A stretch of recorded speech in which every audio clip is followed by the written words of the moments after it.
네, 우리 옆 사람과 함께 이렇게 한 번 더 인사하실게요. 당신은 하나님이 두고 보시기에 너무도 아까운 존재입니다. 라고 한번 인사하실까요? 하나님은 당신이 두고 보기에 너무도 아까운 존재입니다. 네, 그렇죠. 그렇습니다. 우리는 하나님이 그냥 두고 보시기에는 너무도 아까운 존재로 창조받았습니다. 그 하나님께서 저와 여러분을 주님의 자녀 삼으셨고 이 시간 예배자로서 부르셨습니다. 이 모든 것이 우리가 하나님의 말씀을 통해서 알게 되는데요. 우리 이 시간 함께 우리가 듣고 있는 성경 말씀을 한번 높이 들어보시기 바랍니다. 저는 여러분의 손에 하나님의 말씀이 항상 있기를 바라고요. 우리 함께 이 시간 다 함께 이 고백과 함께 주님의 말씀을 받으며 나가도록 하겠는데요. 함께 고백하시겠습니다. 시작. 주의 말씀은 내 인생의 빛입니다. 주의 말씀은 내 삶을 변화시킵니다. 주께서 말씀하신 대로 나는 하나님의 사랑받는 자녀입니다. 나는 축복의 통로입니다. 오늘도 주의 말씀에 마음의 문을 엽니다. 말씀하여 주옵소서. 듣고 깨닫고 말씀대로 살겠습니다. 아멘. 네, 우리 이 고백과 함께 하나님의 말씀을 받도록 하겠습니다. 오늘 말씀은 사도행전 2장 말씀인데요. 제가 가진 성경으로는 신약 성경 188쪽에 있습니다. 사도행전 2장 1절에서 4절까지 말씀인데요. 우리 함께 같이 말씀을 읽음으로 하나님의 말씀을 받습니다. 함께 읽겠습니다. 시작. 오순절 날이 이미 이름에 그들이 다 같이 한 곳에 모였더니 호련히 하늘로부터 급하고 강한 바람 같은 소리가 있어 그들이 앉은 온 집에 가득하며 마치 불의 혀처럼 갈라지는 것들이 그들에게 보여 각 사람 위에 하나씩 임하였더니 그들이 다 성령의 충만함을 받고 성령이 말하게 하심을 따라 다른 언어들로 말하기를 시작하니라. 아멘. 네, 성경에는 여러 가지 주제들이 있죠. 그리고 어떤 주제들은 그냥 한 서신, 한 책에만 나와 있는 주제가 있는가 하면 어떠한 주제는 여러 책에 거쳐서 나오는 그런 주제도 있습니다. 그리고 또 보면 창세기부터 해서 요한계시록에 이르기까지 성경 전체를 꿰뚫으면서 성경 전반에 나타나 있는 언급되어 있는 주제 또한 있습니다. 그렇게 전체적으로 언급되어 있는 주제는 많지는 않은데 그 중에 가장 대표적인 것이 예수 그리스도입니다. 예수님의 십자가죠. 그래서 구약에는 어떻게 됐습니까? 구약에 언급된 예수님은 장차 오실 메시아로 나와 있습니다. 앞으로 오신 메시아다. 그리고 신약에서는 오신 메시아를 얘기를 해주고 있습니다. 성경 전체를 꿰뚫는 주제는 사실 많지는 않지만 예수 그리스도가 가장 중요한 주제입니다. 그리고 만약에 또 하나를 뽑는다고 한다면 하나님의 나라입니다. 하나님의 나라 또한 그 성경에서 굉장히 강조가 되며 반복되고 있는 것을 우리가 보게 됩니다. 이것은 성경뿐만이 아니죠. 예수님 또한 그러셨습니다. 예수님이 이 땅에서 공생의 살가 하시는 동안에 그 중심된 메시지가 무엇인가 지난주에 우리가 보고 가니까 분명히 하나님의 나라였습니다.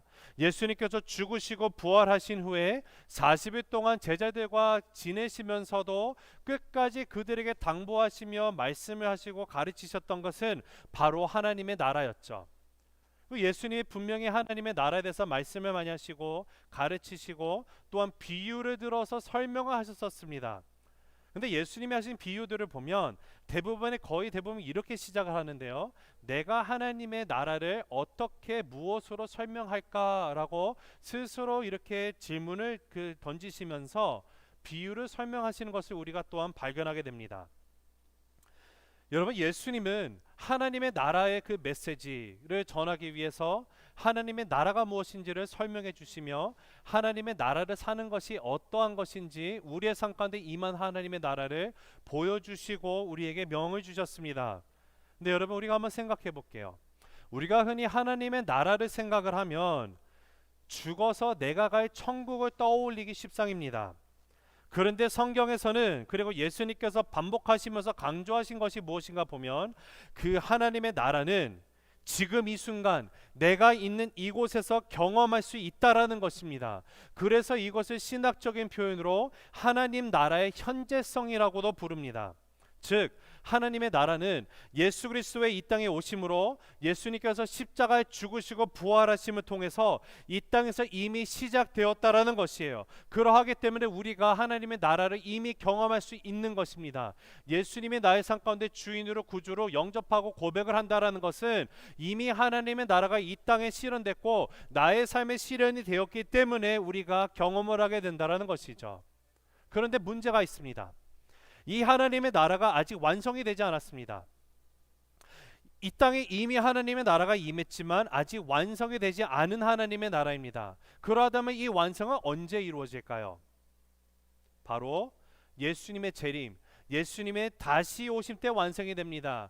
When the second coming of Jesus Christ comes, then the kingdom of heaven will be fully complete. 그렇기 때문에 하나님의 나라에는 현재성과 미래성이 같이 있어요. 예수님의 하나님 나라의 미래성에 대해서 그 설명해 주시는 비유 가운데 정말 그 가장 대표적인 예를 든다고 하면 겨자씨 비유가 있습니다. 머스터드 시드에 대한 패러블이죠. 누가복음 13장에도 나와 있고 마태복음 13장에도 나와 있는데 오늘은 누가복음 13장 한번 이렇게 보면서 알아가도록 하겠습니다. 누가복음 13장 18절 19절을 보면 한번 같이 읽어보실까요? 시작. 그러므로 예수께서 이르시되 하나님의 나라가 무엇과 같을까? 내가 무엇으로 비교할까? 마치 사람이 자기 채소밭에 갖다 심은 겨자씨 하나 같으니 자라나무가 되어 공중의 새들이 그 가지에 깃들였느니라. 아멘. 자, 겨자씨는 모든 씨앗 중에 가장 작은 씨앗입니다. 근데 이 가장 작은 씨앗을 가지고 농부가 나가서 심은 것을 가지고 예수님이 하나님의 나라가 이 땅 가운데 실현된 그 현재성과 미래성을 얘기를 하시는데 이 겨자씨를 심으면 어떻게 되죠? 결과가 나중에 가서는 자그만 씨지만 수십만 제 커다란 나무가 되어서 많은 새들이 깃들일 수 있을 정도로 어마어마하게 큰 거목이 되고 맙니다. 이것을 가지고 이것이 겨자씨 비유의 핵심이에요. 작은 씨지만 엄청나게 큰 수백만 어마어마하게 크게 성장할 수 있는 그 나무. 자, 이것이 무엇을 의미할 건지 우리가 한번 생각해 봐야겠죠. 우리는 예수 그리스도로 인해서 하나님의 나라를 이미 경험할 수 있는데 예수님이 다시 오실 때 완성될 하나님의 나라에 비하면 아무것도 아니라는 사실이에요. 하나님의 나라는 현재성과 미래성을 동시에 갖고 있습니다. 여러분, 이런 것이에요. 하나님의 나라가 우리의 삶 가운데 실현이 되는 것, 우리 새샘물교회는 하나님의 나라가 이 땅 가운데 실현된 예수 공동체를 세워져 있기를 우리가 소망하며 같이 기도하고 나갈 것입니다.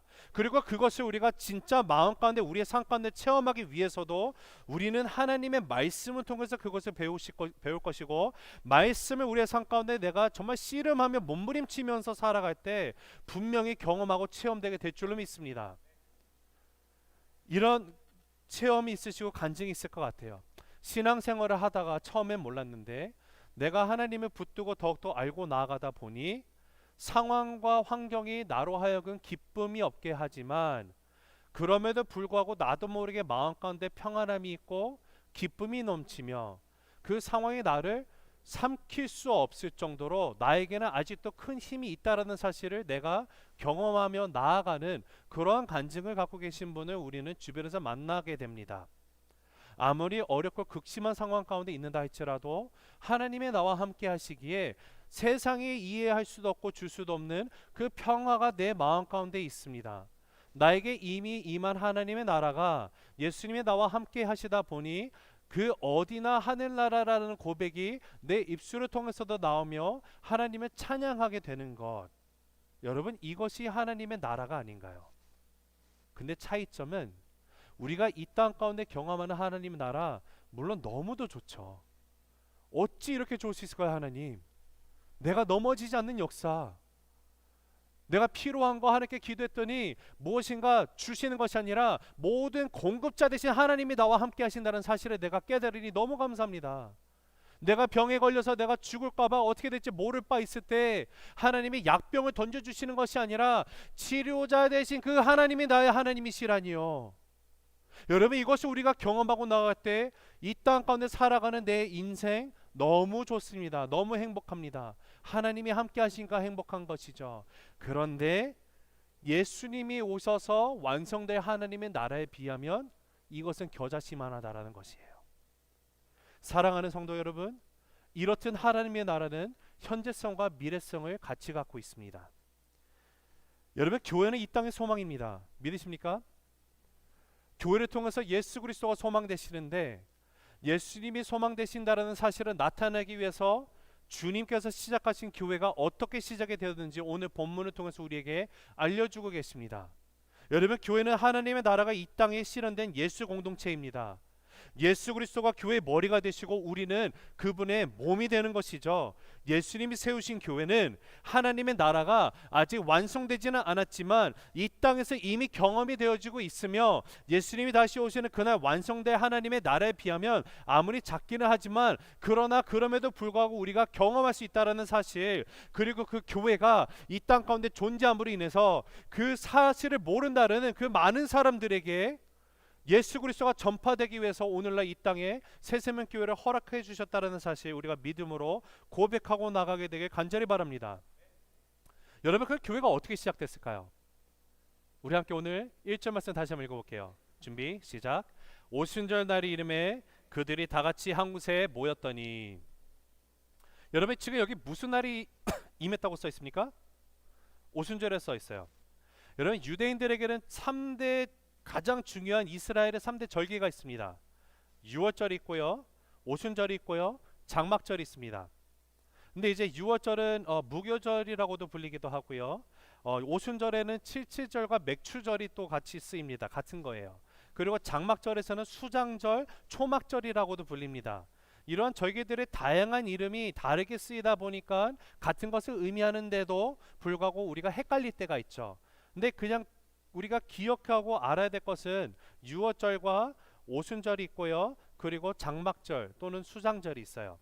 근데 오늘은 이제 오순절에 대해서 얘기를 하니까 우리가 오순절을 한번 잠깐 살펴보고 그것이 무엇인지, 그것이 가지고 있는 상징성이 무엇인지를 우리가 보고 본문 가운데 들어가도록 하겠습니다.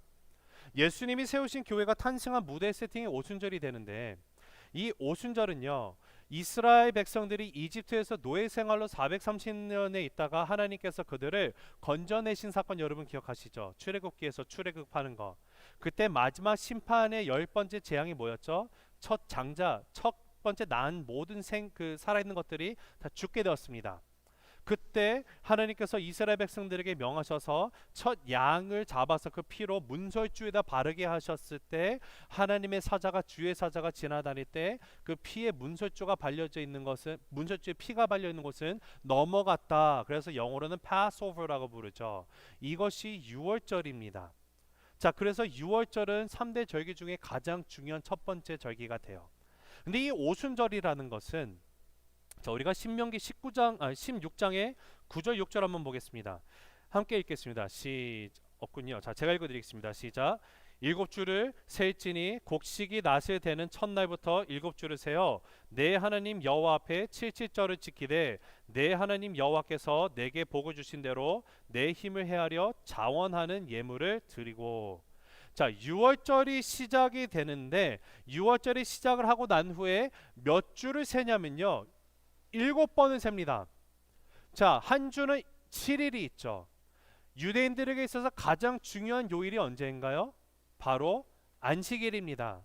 그러니까 안식일을 7번을 지내는 거예요. 그러니까 7 곱하기 7을 하면 49일이 됩니다. 근데 오순절은 50일째를 뜻하거든요. 왜 49일이 아니고 오순절을 기념을 할까요? 그것은 7이 2번 반복되기 때문에 이때는 그 더욱더 큰 안식일이다라고 그들이 정해서 49일 더하기 하루를 해서 50일째 되는 날을 큰 안식일로 지키고 나갑니다. 이틀을 쉬어요. 이 시간을 오순절이라고 불러요. 그리고 이 오순절에는 어떠한 또 이른 맥추절이라고도 하는데, 유대인들이 그 당시 농사절기상 이때가 되면 보리를 처음 수확하는 시기가 됩니다. 그래서 이 맥추절의 맥은요, 보리맥자를 씁니다. 그리고 아까 말씀드렸던 이 오순절이 칠칠절이라 부르는 거는 7 곱하기 7, 7이 7번 온다해서 77절입니다. 맥추절에는 그 보리 수확한 것을, 그 첫 열매를 하나님 앞에 가지고 나아가는 그런 예배 시간이에요. 자, 근데 이 보리가 누구를 암시하는 그림이 되냐면요. 이 땅의 보리떡처럼 고운 모양도 없고 어떤 흠모할 것도 없고 모양새는 맛없게 생긴 그런 보리떡과 같은 모습으로 생명의 떡으로 이 땅에 오신 예수 그리스도를 이야기를 합니다. 그래서 예수님을 뭐라고 우리가 말합니까? 부활의 첫 열매가 되셨다라고 얘기를 하는 거예요. 그 첫 열매라는 말은 그 첫 열매가 결국엔 교회를 탄생하게 되었다라는 뜻이 됩니다. 그러니까 놀랍게도 이 오순절, 교회가 첫날 시작한, 교회가 탄생하게 된 이 오순절이라는 날은 어떠한 특정 교단에서 강조하는 그런 절기가 아니라, 오순절은 이 지구촌의 역사를 넘어서 시대를 넘어서 최초로 교회가 탄생된, 어떻게 보면 엄밀히 말해 교회의 생일이 됩니다. 자, 근데 이 날이 이르렀어요. 자, 1절에 다시 보니까 오순절 날이 이름에 그들이 다 같이 한 곳에 모였더니, 자, 누군가가 모여 있습니다. 그들이 누구죠? 예수님이 말씀하신 것, 너희는 성령을 받을 때까지 기다려 기도하고 기다리라고 하셨어요. 120여 명의 제자들이 있었습니다. 그 120여 명의 제자들이 지금 한 곳에 모였는데, 여기 모이는 한 곳은 우리가 잘 아는 마가의 다락방입니다. 마가는 바나바의 사촌 동생이 됩니다. 생질이라고도 번역이 되어 있는데 그 단어의 뜻을 보면 솔직히 사촌 동생에 가깝습니다. 바나바와 그 바울이 1차 선교 여행을 갈 때 마가를 데려가지 않았었습니까? 근데 끝나고 난 다음에 바나바와 바울이 대판 싸웠어요. 왜냐하면 마가가 너무 힘들었거든요. 선교를 갔더니 이게 쉽지 않습니다. 솔직히 마가는요, 부잣집에 태어난 부잣집 도련님, 어떻게 보면 금수저입니다. 고생이라고는 해본 적이 없었을 것 같습니다. 근데 가서 죽을 고생 다 하다가 너무 힘들어서 중도 하차를 하니 나중에 바울이 2차 선교 여행 갈 때 어떻게 하죠? 얘는 데려갈 수 없다. 근데 바울은 아니다, 세컨 찬스를 줘야 된다. 둘이 엄청 싸우고 갈라지는 사건까지 가게 됩니다. 그 중심에 마가가 있었어요. 어쨌든 이 마가는 엄청난 부자 도련님인데, 이 마가의 그 다락방에 120명이 모였다고 한 것을 봐서도, 여러분 다락방에 120명이 모였으면 다른 집안의 구석들은 얼마나 클까요? 근데 여기서 이 120명이 모인 이유가 뭔가 봤더니 간절히 기도를 하고 있었음을 우리에게 알려주고 있습니다. 그런데 이들은 바로 그 기도의 현장이 예수님이 이제 그 말씀하신 그 교회가 시작이 된 이 지상에서 탄생하는 순간이 되리라고는 아무도 상상해보지 못했습니다. 이것을 통해서 우리가 알 수 있는 것이 무엇일까요? 예수님이 세우신 교회는 인간의 능력으로 세워지는 교회가 아니에요. 예수님이 세우시는 교회는 우리의 생각, 우리의 계획, 우리 뜻을 펼치고자 하는 것이 아니에요. 온전히 예수 그리스도의 뜻 가운데 하나님의 완벽하신 타이밍과 방법으로 시작이 된 것이 바로 교회라는 사실입니다. 여러분, 예수님이 이 지상에 세우신 교회는 그러면 어떠한 모습으로 세워졌는지를 우리가 온전히 바라보고 이해할 때 우리 또한 그러한 교회로 발견되기를 간절히 소망합니다. 그러한 의미에서 오늘 제가 여러분과 함께 오늘 말씀 가운데서 세 가지 특징을 함께 나누도록 하겠습니다. 예수님이 지상에 시작하신 이 첫 번째 교회, 이 교회의 모습을 보면 첫 번째, 하나님의 말씀이 충만한 공동체였습니다. 같이 읽겠습니다. 시작. 하나님의 말씀이 충만한 공동체. 다시 읽으실까요? 하나님의 말씀이 충만한 공동체. 자, 2절 말씀입니다. 같이 읽습니다. 시작. 호련히 하늘로부터 급하고 강한 바람 같은 소리가 있어 그들이 앉은 온 집에 가득하며. 자, 2절을 자세히 한번 볼게요. 여기 급하고 강한 바람이 임했다고 써 있습니까? 급하고 강한 바람과 같은 소리라고 써 있습니까? 소리죠. 이거 중요해요, 여러분. 간혹가다 이제 그 뭐 특정 뭐 교단이라고 할 수 있고 뭐 그런 좀 그 성향을 갖고 있는 또 성도님들도 있죠. 그런 쪽에 가끔 가다가 성령님을 받는 것이 강한 바람이기 때문에 기도하면 쓰러진다. 물론 성령님의 역사 가운데 쓰러질 수 있겠죠. 그러나 쓰러지는 게 성령 받았다는 것이 아니에요. 쓰러진다고 성령 충만하다는 게 아니에요. 여기서 말하는 것은 분명하게 급하고 강한 바람 같은 소리라고 지금 얘기를 해주고 있습니다. 이거 헷갈리면 안 됩니다. 소리예요, 소리. 자, 근데 성경에서 이러한 현상 속에서 급하고 강한 소리다 이런 식으로 나오면요, 일반적으로 이것이 상징하는 것이 있는데 그것은 하나님의 말씀이에요. 시간이 많지 않으니까 한 곳만 찾아볼게요. 예를 들어서 구약을 보면 엘리야 선지자 여러분 기억하시죠? 엘리야 선지자가 850명의 바알과 아세라 선지자들과 맞짱을 떴습니다. 싸움이 났어요. 누구의 신이 맞는지 한번 보자.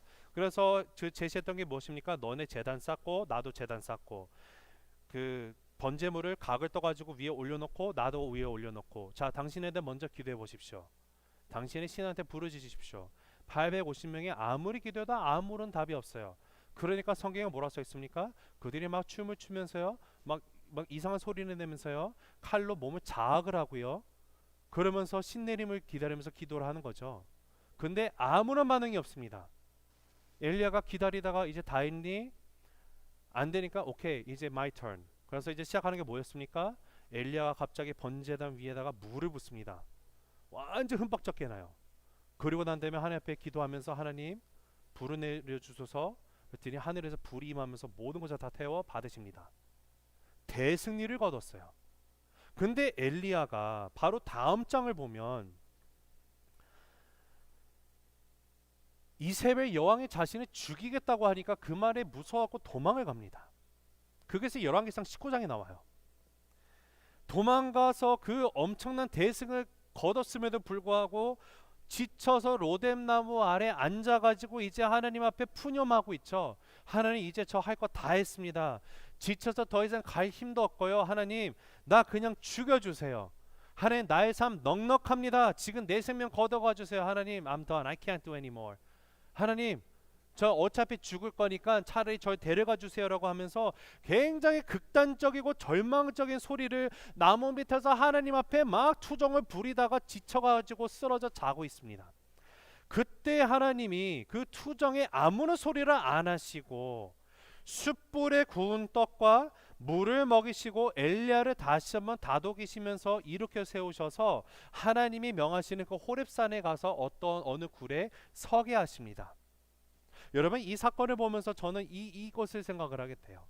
하나님은 우리의 삶가운데 우리가 신앙생활을 하다 보면 어떠한 상황 가운데 내가 대승을 거뒀다 할지라도 그 다음 순간에 두려움을 느끼는 것이 인간입니다. 계속해서 우리가 새벽기도 때 말씀을 볼 때 사무엘상에서도 동일한 메시지를 받지 않습니까? 다윗이 어느 날은 정말 하나님 앞에 기도하고 나가는데 그 다음 날에는 인간적인 사울이 너무 두려운 나머지 하나님 앞에 기도하는 것도 잊은 채 본인이 생각할 때 뭐가 옳은지를 생각하고 그렇게 나가는 두렵고 연약한 모습으로 있는 것이 인간이라는 것이에요. 우리는 그렇습니다. 그런데 그러할 때 하나님이 우리에게 나무라고 책망하시는 것이 아니라 오히려 우리를 너무도 안타깝게 여기시며 우리에게 힘을 주시며 용기를 주시며 이렇게 세우시고 같이 동행하고 걸어가 주시는 하나님이세요. 사랑하는 성도 여러분, 혹시 삶 가운데 어려움이 있으십니까? 우겨쌈을 당하는 느낌이 있으신가요? 하나님이 여러분과 함께 하세요. 하나님이 그 누구보다도 여러분의 상황을 이해하시고 너무 안쓰러워하시고 안타까워하시며 성령 하나님을 통하여서 우리와 함께 동행하시고 모든 것을 공급하고 이길 수 있도록 또 응원해 주시는 그 하나님이 나의 하나님 되신다는 사실을 우리가 믿음으로 고백하게 되길 간절히 바랍니다. 자, 근데 열왕기상 19장 11절 12절을 보면 한번 같이 읽어보시겠습니다. 시작. 여호와께서 이르시되 너는 나가서 여호와 앞에서 산에 서라.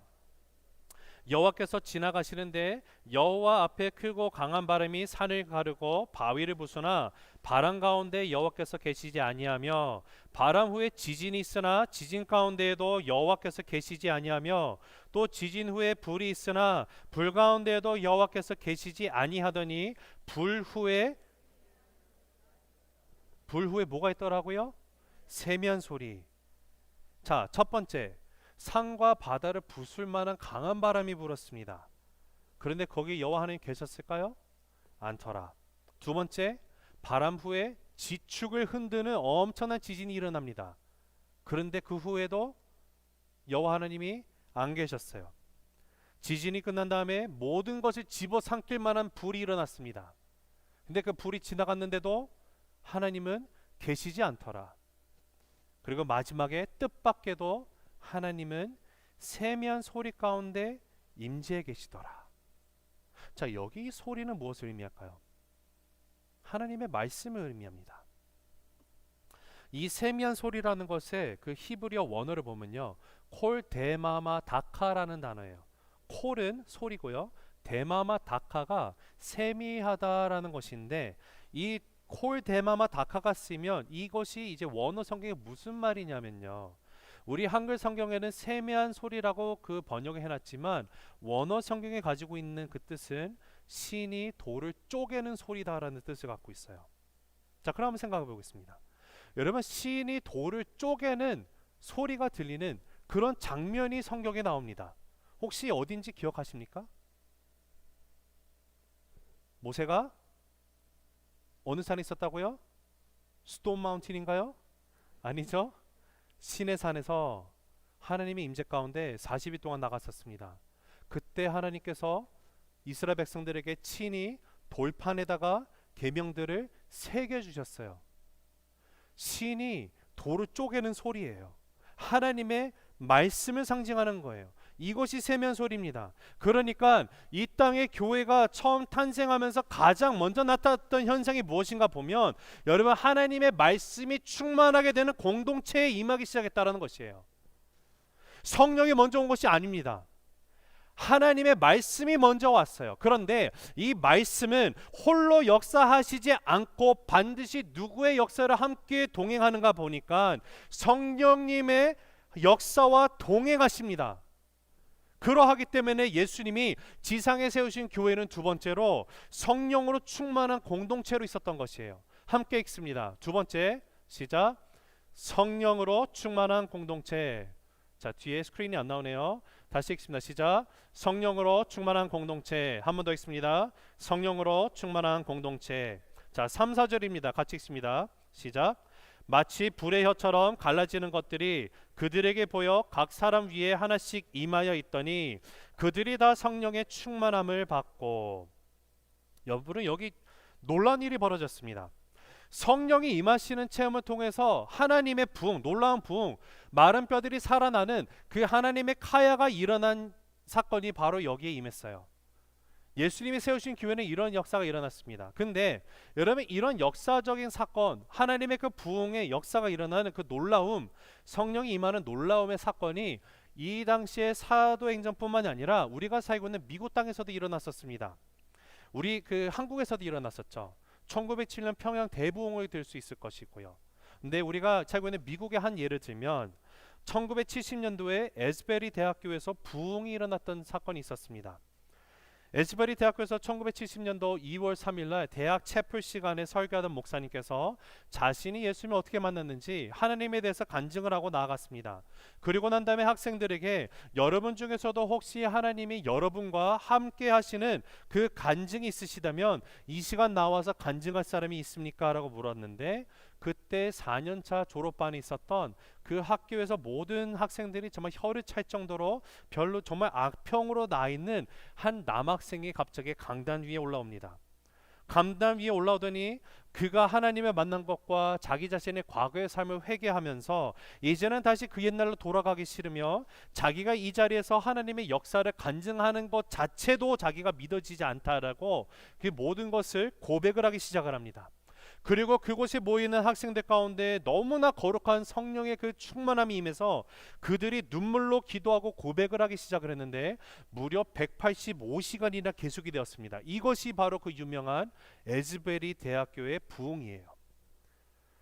2,000명이 넘는 교수와 학생들이 그들이 와서 좀 간증해 주기를 원하는 미국 전역에 135개의 그 학교들과 대학교들과 신학교들이 불렀습니다. 그들이 가서 거기서 있었던 그 성령의 역사를 같이 나누고 나갔더니 동일한 역사가 미국 전역에서 일어났어요. That's what you call a great awakening. 대부흥의 역사가 일어나는 거예요. 사랑하는 성도 여러분, 성령 충만함의 역사는요, 사도행전에만 국한되어 있는 사건이 아닙니다. 성령께서 역사하시는 어떤 교회나 성도들 가운데서도요, 동일하게 다 지금도 일어나고 있음을 믿으시길 간절히 바랍니다. 그러하기 때문에 성령 충만함을 받는 것을 여러분 절대로 이상하게 여기지 마세요. 사도행전 2장 13절을 보면 그들이 성령이 충만함을 받고 나아갔을 때 사람들이 조롱하는 그 소리가 있었습니다. 같이 읽어보겠습니다. 13절 시작. 또 어떤 이들은 조롱하여 이르되 그들이 새 술에 취하였다 하더라. 야, 쟤네 술 취한 광신자들이야. 쟤네 미친 애들 아니야? 쟤네 정신이 이상해진 거야. 예수 믿더니 다 저렇게 됐어. 이런 얘기를 듣고 있는 거예요 지금. 여러분 오늘날에도 참 이런 생각 갖고 있는 분도 있죠. 아, 나는 예수 믿어도 조용히 교양 있게 믿고 싶지, 그렇게 막 광신적으로 요란하게 믿는 것은 내 스타일도 아니고 내 취향도 아닙니다. 그러니까 나는 그냥 조용히 믿게, 그냥 don't touch me. 근데 여러분 이거 오해입니다. 성령의 충만함은요 광신자가 되는 게 아니에요. 예수를 믿어도 정말 제대로 믿게 되는 것은 성령 충만함이다라고 말씀을 선포합니다. 여러분 어떤 그 특정 어떤 분들은 성령이 임한 것에 그런 또 그 상징으로 표징으로 막 웃음이 막 터져 나오고 막 춤을 추고 막 넘어지고 막 이런 식으로 얘기를 하면서 어떤 이런 표적으로 얘기하는 분들이 있는데, 여러분 그렇지 않아요. 하나님이 말씀하시는 성령 충만함이라는 것은요 내가 비로소 예수님을 진짜 제대로 믿게 되는 것을 말하고 있는 것이에요. 그래서 사도행전 19장에 가서도 동일한 그런 것이 있는데, 사도 바울이 에베소 교회에 가서 에베소 지역에 있는 교인들에게 묻는 질문이 있었습니다. 에베소를 가기 전부터 이미 예수님을 영접한 성도들이 있었는데 사도 바울이 가서 그들에게 물었던 질문이 이거였어요. Have you received the Holy Spirit? 예수님의 성령님을 받았습니까를 물어요. 자, 생각해 보세요. 사람들이 얼마나 많았겠습니까? 거기에 에베소 교회에 예수님을 영접한 사람이 몇 명이나 될까요? How many of you have really accepted Jesus as your personal Lord and Savior? Is there any questions that you may have about the Bible? I'm here to answer any of the questions you may have. 여러분이 갖고 있는 성격적인 질문 가운데 혹시 궁금한 거 있으면 여러분 물어보세요. 제가 섬기겠습니다. I'm here to serve you. You know, he had so many other things that he could ask. But then the thing that he asked was, have you received the Holy Spirit? 다른 거 수많은 거 물어볼 수 있었음에도 불구하고 그게 아니라 성령을 받았는지 묻고 있는 거예요. 왜 그걸 물을까요? 성령을 받지 않고서는 예수를 제대로 믿을 수가 없기 때문에 그렇습니다. Unless it is the Holy Spirit, you cannot truly accept and embrace Jesus as your Lord and Savior. 예수를 믿는 순간 여러분, 근데 성령님이 이미 내 안에 들어와 계세요. The moment you embrace Jesus as your Lord and Savior, the Holy Spirit is in you. 예수님을 믿은 어떠한 특정한 날, 이날 내가 예수님 영접했고 성령 하나님은 내가 나중에 이날 받는다라고 생각하는 게 잘못된 거예요, 여러분. 성경 그렇게 얘기하지 않습니다. 말씀에서 우리가 이해하는 것은 로마서 10장에 뭐라고 했습니까? 9절 10절에 가서 If you confess with your mouth that Jesus is Lord, believe in your heart that God raised him from the dead, you will be saved. 당신이 만약에 입으로 예수 그리스도를 구주로 시인하고 하나님이 그를 죽은 자 가운데서 살리심을 믿는다고 하면 당신은 구원을 받습니다 라고 분명히 얘기를 했어요. 근데 그 고백을 할 수 있는 거, confession이 중요한데 이 고백하는 것조차도 뭐라고 합니까? Unless it is from the Holy Spirit, a person can never ever proclaim Jesus as their Lord and Savior. 예수 그리스도가 나의 삶의 주인이라는 사실을 성령 하나님을 통하지 않으면 불가능하다라고 분명히 말씀은 우리에게 선포하고 있습니다. 예수님을 나의 삶 가운데 구주로 영접한다라는 것은 성령 하나님이 이미 내 안에 내재하신다라는 것을 뜻해요. 예수 믿는 순간 성령이 내 안에 계셨기에 예수님이 나의 삶의 주인이시며 구원자이심을 믿는 성도는 이제는 이미 내 안에 내재해 계시는 그 성령 하나님이 하나님 내가 그 성령 하나님으로 충만하게 되기를 간절히 바랍니다라고 기도하고 나아가는 모습이 되어야 한다라는 사실입니다. 자, 그런데 예수님이 세우신 교회의 탄생 순서를 잠깐 다시 한번 보면 여러분 말씀이 먼저 있었습니까? 성령님이 먼저였습니까? 말씀이 먼저예요. 그 다음에 이 말씀이 올바르게 선포되고 작용되고 전해지기 위해서 누가 우리 안에 내주해 계신다고요? 성령 하나님. 말씀과 성령은 늘 같이 갑니다. 우리가 말씀만 강조해서도 문제가 돼요. 성령만 강조하면 더 문제가 돼요. 은사주의에 빠져버리거든요. 말씀과 성령 같이 갈 수밖에 없어요. 여러분 침례교의 장점이 무엇입니까? 침례교단은 하나님의 말씀을 최우선의 권위를 두고 하나님의 말씀을 말씀 그대로 받아요. 여기는 타협이 있을 수가 없어요. That's the strength of Southern Baptist. 그러지 않습니까? 근데 한 가지 개인적으로 좀 약한 부분이 있습니다. 성령 하나님의 사역에 있어서는 상당히 폐쇄적이에요. 여러분, 근데 다시 말씀드립니다. 예수님이 교회를 이 땅에 처음 시작하셨을 때도 하나님의 말씀으로 충만하게 하셨고요. 그 말씀이 나의 삶 가운데 온전히 이해되고 그 말씀을 붙들고 살아갈 수 있는 능력을 주시기 위해서 성령 하나님의 충만함으로 함께 하셨다라는 것이에요. 여러분, 우리는 하나님의 말씀, 성령 하나님의 충만함을 동시에 붙들고 나아가야지만 비로소 주님께서 시작하신 그 교회의 모습으로 이 땅 가운데 존재할 수 있다라는 사실, 우리 믿음으로 고백하게 되는 새세명교회 성도님 모두가 되길 간절히 바랍니다. 근데 여러분, 이 성령님은요, 오늘 왔다가 내일 갔다가 그 다음날 오는 분이 아니에요. 성령 하나님은 한번 오시면 우리와 영원히 함께 내주하시는 성령님으로 이 땅 가운데 오신 거예요. 그 성령 하나님이 나와 함께 하시고 내가 어떻게 기도해야 될지 모를 때 나를 위해 탄식하시며 기도하시는 분이세요. 그 성령 하나님 의지하기 바랍니다. 예수님이 이 지상에 세우신 교회는 어떤 모습으로 세워졌는지 세 번째 보니까요, 흩어진 하나님의 백성들이 돌아오는 공동체로 세움을 받았습니다. 같이 읽겠습니다. 시작. 흩어진 하나님의 백성들이 돌아오는 공동체. 다시 읽습니다. 흩어진 하나님의 백성들이 돌아오는 공동체. 자, 4절에 같이 읽습니다. 시작. 그들이 다 성령의 충만함을 받고 성령이 말하게 하심에 따라 다른 언어들로 말하기를 시작하니라. 자, 모든 사도와 제자들이 지금 누구의 말하게 하심을 따랐다라고 써 있습니까? 누구의 말씀이에요? 성령 하나님의 말씀입니다. 자의적으로 말하는 것이 결코 아니에요. 성령님이 말씀하게 하심에 따라 복음을 설교라는 방식을 통해서 선포하고 전하기 시작을 했습니다. 이때 어떤 일들이 벌어졌는지가 우리가 보게 되는 것이에요. 여러분, 우리가 전도를 생각할 때도 마찬가지입니다. You know, when you go and share about Jesus Christ, when you go and preach the gospel message, it's really about us bringing the news of Jesus Christ that we got to know through His Word. 하나님의 말씀을 통해서 우리가 알게 된 그 복음의 메시지를 전하는 것이 전도예요. 첫 번째로. Secondly, 두 번째는요, you rely on the power of the Holy Spirit that He will work through you to proclaim the good news. 하나님의 성령 하나님을 내가 의지해가지고 그 능력으로 내 복음의 메시지를 전하는 것이 전도입니다. 그리고 마지막으로 lastly는요, you leave the result up to God because it is in His sovereignty that a person will come and be saved. 모든 결과는 하나님의 주권 가운데 맡겨드리는 것이 전도예요. 하나님이 하시는 거예요. 그러기 때문에 여러분, 저와 여러분 가운데 그 누구도 우리에게는 전도할 수 있는 능력이 결단코 없습니다. 전도는 하는 것이 아니라 되는 것이에요. 그래서 옛날에 어르신들이 교회 누군가가 예수님을 영접하면 뭐라고 하셨냐면요, 제가 아직도 기억해요. 얘는 전도가 된 애야.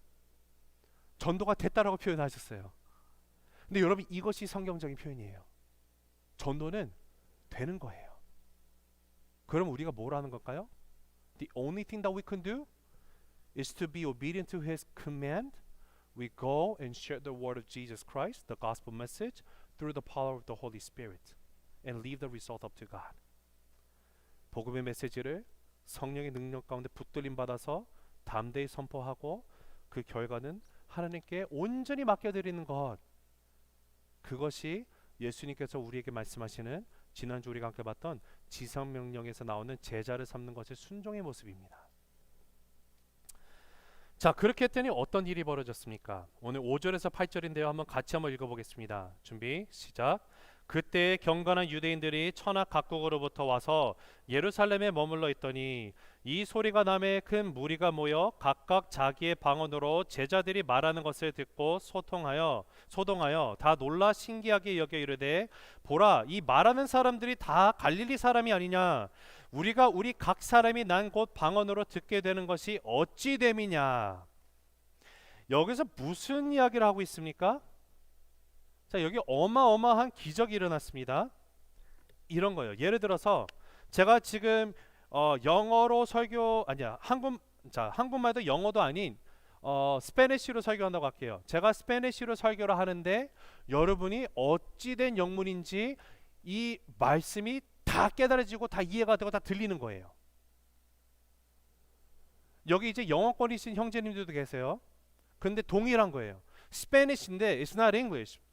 Let's say I'm preaching in Spanish and for some whatever reason you are able to understand every single word that I'm preaching. And that's exactly what's happening here. 초자연적인 역사가 일어난 거예요.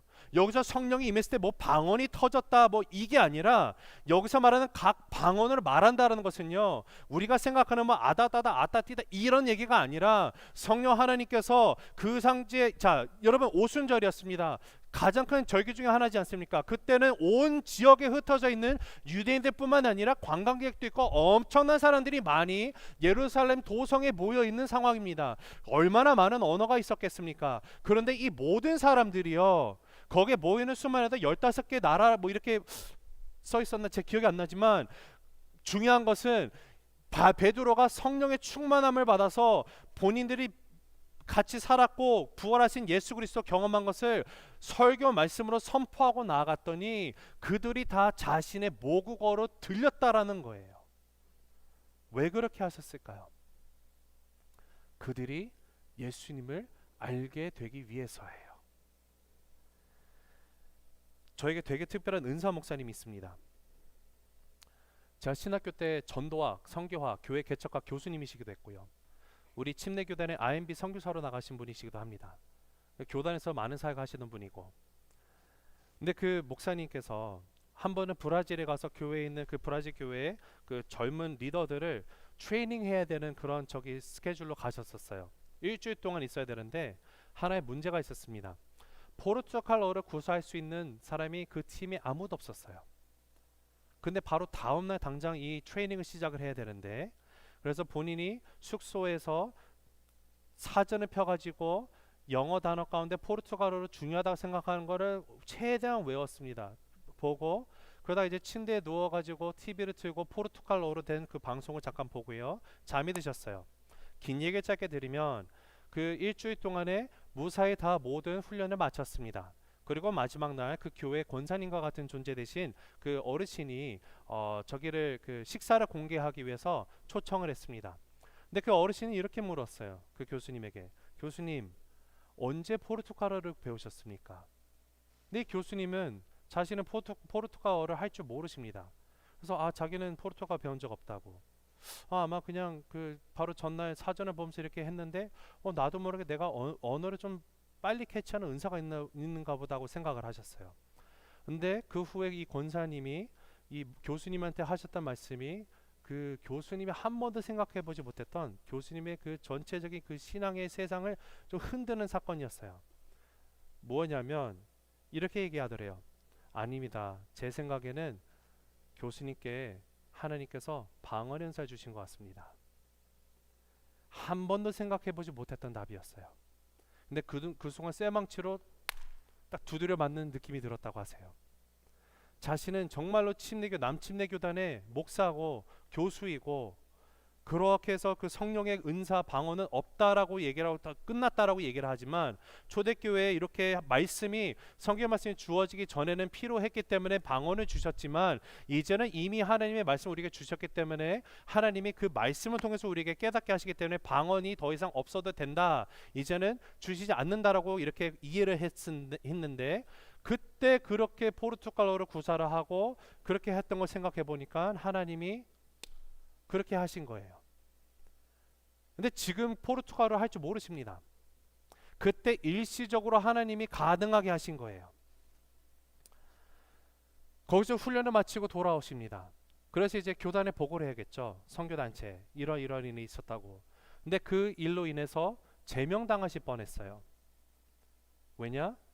포르투갈어로 방언으로 가르쳤다라는 것을 썼거든요. 솔직하게. 여러분, 제가 말씀을 드리려고 하는 것은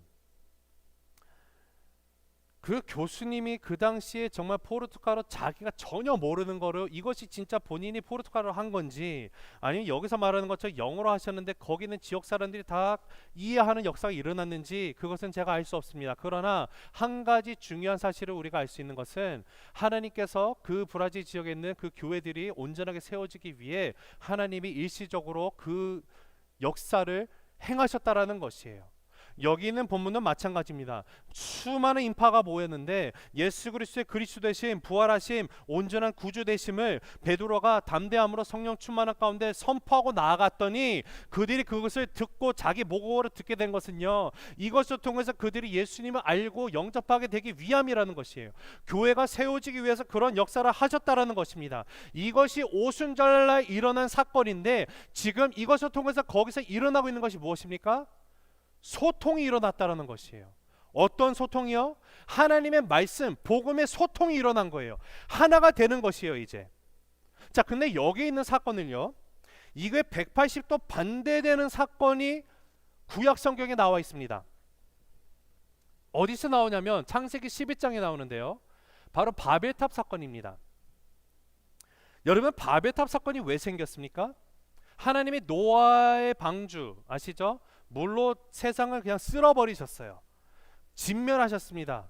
악으로 가득 찬 세상이었기 때문에 하나님이 너무도 한탄을 하셨어요. 그러나 노아는 의인으로 있었죠. 그래서 노아와 그 가족들만 구원을 받았습니다. 근데 그렇게 구원을 받고 난 다음에 하나님께서 약속을 하나 주셨는데 그 약속이 뭔가 봤더니 하늘 위에 무지개를 확 펼치시면서 페인트를 하시면서 다시는 내가 물로 세상을 심판하지 않겠다라고 하시면서 무지개를 주셨어요. 여러분, 이 무지개는요, 하나님의 가슴 아픈 사랑의 약속을 표현하는 것이에요. 근데 오늘날 이 무지개가 이렇게 좋은 의미가 다른 의미로 쓰이고 있지 않습니까? 여러분, 우리 회개해야 돼요. 이게 남의 문제가 아니라 여러분, this is our fault, my fault, because I have not been living a certain light in the world. As a result, 여러분, 우리가 빛과 소금은 세상 가운데 온전히 서 있지 않다 보니 예수님이 지상계 처음 세우신 교회 가운데 말씀 충만함으로, 성령 충만함으로 우리가 그것을 붙들고 있지 않으면 여러분, 세상은 갈수록 타락할 수밖에 없는 것입니다. 근데 그 후에 사람들이 어떻게 합니까? 여전히 인간인지라 그들이 꾀를 부리죠. 모여가지고 야, 우리 흩어질 수 있으니까 다시는 흩어지지 않기 위해서 우리 탑을 쌓자. Let us build this so that we will never ever be punished through water again. Let's come and unite. 함께 있자. 스스로의 멸망을 방지하고 스스로 구원을 얻기 위해서 도모한 것이 바로 바벨탑 사건이에요. 이때까지만 해도 언어가 하나였습니다. 근데 하나님이 어느 날 봤어요. 얘네가 뭐하지? 오셨어요. 내려오셨다고 써있어요. 성읍과 그 탑을 짓는 것을 보시고 하나님이 와서 보시고 제일 먼저 무엇을 하시는가 봤더니 먼저 언어를 다 흩으셨다라고 해요. 혼잡함이 생겼습니다. 그래서 그들이 말통하는 사람들끼리 모여가지고 흩어지게 됐어요. 세계 곳곳으로. 재미있는 아이러니는요, 이 바벨탑을 쌓고자 했던 그 의도가 뭐였습니까? 하나 되자, 흩어지지 말자였어요. 그런데 창세기 12장은 한 곳에 모여있던 사람들이 전 세계로 흩어져 버리는 걸로 끝이 났습니다. 자, 근데 보세요. 우리가 신약 성경으로 넘어와서 사도행전 1장 8절을 보면 이렇게 써 있습니다. 오직 성령이 너희에게 임하시면 너희가 권능을 받고 예루살렘과 온 유대와 사마리아와 땅끝까지 이르러. 자, 이게 무엇을 뜻합니까? 지금 흩어지는 것을 얘기하고 있지 않습니까? 근데 이 흩어짐은 창세기에서의 흩어짐과는 다릅니다. 사마리아와 땅끝까지 이르러 내 증인이 되리라 하시니라. 우리가 그 땅끝까지 이르는 것은요, 여기서만이 아니라 우리의 삶을 통해서 땅끝까지 증인의 삶을 되는 것이에요. 이 말은 회복을 위해서 모든 백성이, 하나님의 택함을 받은 백성들이 교회로 불려 모아지게 되도록 우리가 나아가는 것을 말합니다. 이것이 또 무엇을 암시하는 것입니까? 바벨탑 사건으로 흩어졌던 사람들이 다시 회복되는 사건을 얘기하는 것이에요. 이것이 하나님께서, 예수님께서 그 십자가의 능력으로 부활하시고 이 땅 가운데 처음 세우신 그 교회의 모습 가운데 말씀이 충만하게 되고요, 성령의 충만함으로 있었을 때 나타난 모습이 뭔가 봤더니 죽어있던 영혼들이 다시 회복돼서 교회로 모인다라는 것이에요. 하나님의 나라로 다시 돌아온다라는 것이에요. 이것이 바로 우리가 외치는 부흥입니다. 이것이 카야인 거예요. 마른 뼈들이 살아나는 역사예요. 이것이 바로 첫 번째 과제였습니다. 교회를 시작하신 예수님이 세우신 교회 가운데 주어진 첫 번째 과제가 바로 이거였어요. 그것을 우리가 지난주에 봤던 말씀처럼 우리가 예수님이 가르친 모든 것을 다 지킬 수 없는다 하면 우선순위를 세워서 가장 중요한 거 하나라도 지켜야 될 거 아닙니까? 근데 그 가장 중요한 것이 무엇인가 봤더니 제자 삼는 것이었어요. 제자 삼아라. 제자 삼으로 나아가는 것. 여러분, 이것은 오늘날 새세명교회 안에도 저와 여러분의 삶 가운데 여전히 삶의 과제로 하나님이 주신 것임을 믿음으로 고백하시기 간절히 바랍니다. 말씀을 맺습니다. 여러분, 예수님이 지상에 세우신 교회는 하나님의 나라가 이 땅에 실현되는 예수 공동체로 세우셨습니다.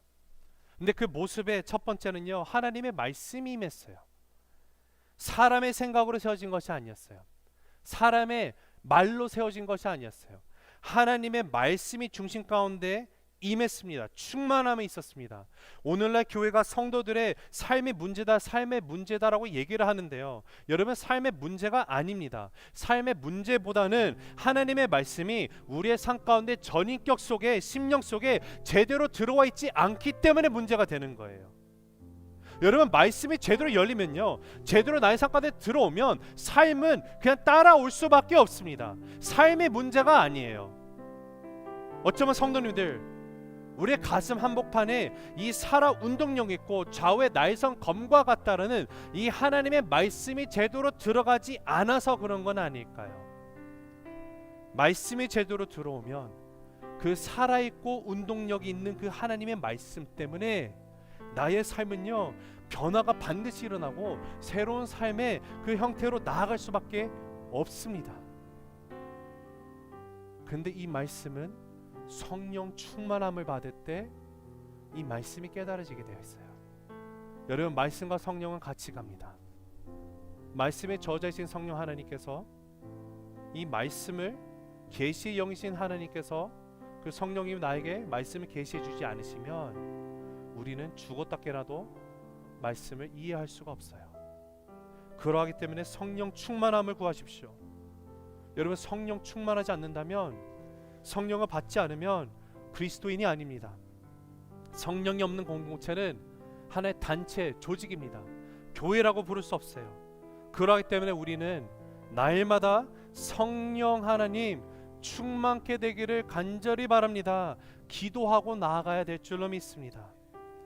우리가 받은 말씀, 성령 충만함, 이 모든 것을 힘입어 주님이 다시 오는 그날까지 땅끝까지 이르러 우리가 살아가는 이 일상 속에서 예수 그리스도의 제자를 삼는 역사, 그것을 통해 다시 흩어진 하나님의 백성들이 주님 앞에 돌아오게 되는 그 역사, 이를 위해 쓰임받게 되는 우리 새생명교회 성도님 모두가 되시길 간절히 주님의 이름으로 축복합니다.